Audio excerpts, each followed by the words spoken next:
Je viens d'une famille musulmane, donc je suis dans un contexte d'une autre culture.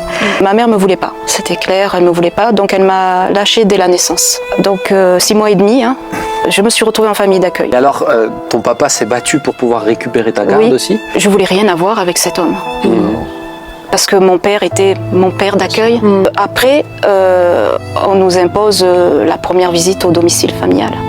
Et là, c'est d'une violence. Et quand j'ai vu ma mère pour la première fois, j'avais la conviction que c'était une femme qui ne m'aimait pas.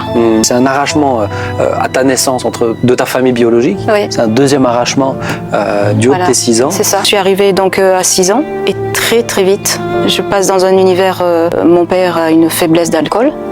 Après, je découvre que ma mère est adultère.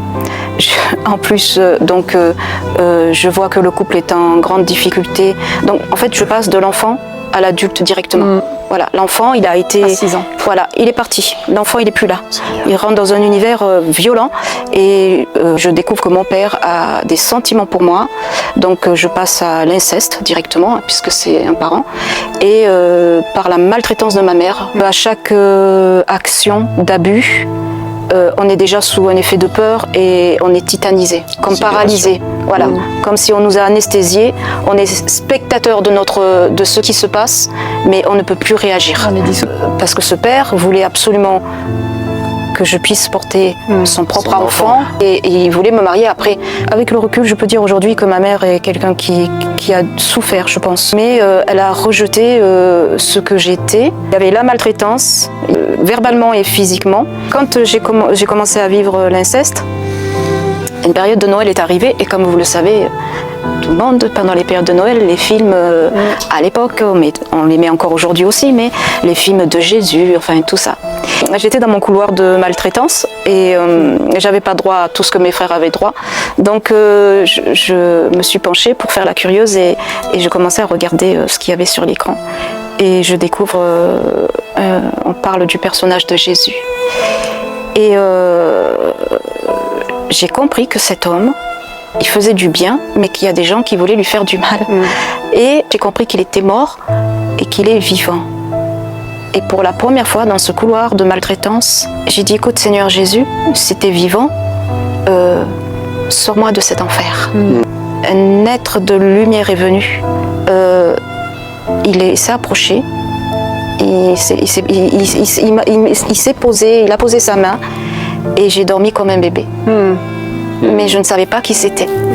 Ma mère était partie pour, je crois, le décès de son beau-père.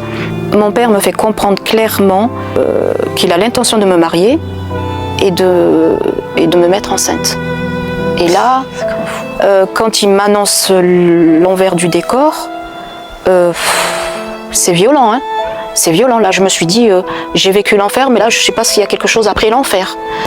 Et ce qui m'a poussée à parler, je me voyais avec l'enfant. À l'avenir, j'ai projeté dans ma pensée, c'est qui ton papa? Ah, ben c'est mon grand-père. Là, je me suis dit, oh, non, c'est pas possible. Et c'est ça qui m'a permis de parler et qu'il y a eu tout un suivi et une affaire juridique. Donc ton papa est condamné? Oui, très courtement. Moi, je suis retirée parce que j'ai menace de mort de la part de certaines de la famille. Denise, je vais te dire clairement, un jour, je vais frapper à ta porte et tu me diras ce que tu as que je n'ai pas et je veux savoir c'est quoi. Je sens une présence chez elle. Et j'ai dit, Denise, il y a quelqu'un chez toi. Et là, elle me dit, est-ce que tu connais Jésus? Tout a commencé là.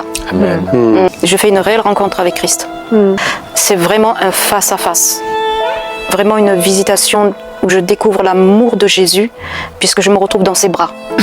Il me revisite dans la chambre au foyer, et là, je prends du temps avec lui. Là, j'ai connu un yokta d'éternité. Il dit qu'il va changer ma vie, qu'il sait ce que j'ai traversé, et que je serai un outil à l'avenir. Ça a été, alors, le pardon vis-à-vis de mon père et de ma mère. Tu as pu même les rencontrer? J'ai pu les rencontrer. Il est passé 30 et quelques années. Et je suis toujours attachée au Seigneur. C'est pour que tous ceux qui traversent ça puissent savoir que dans l'impossible, c'est possible en Jésus-Christ.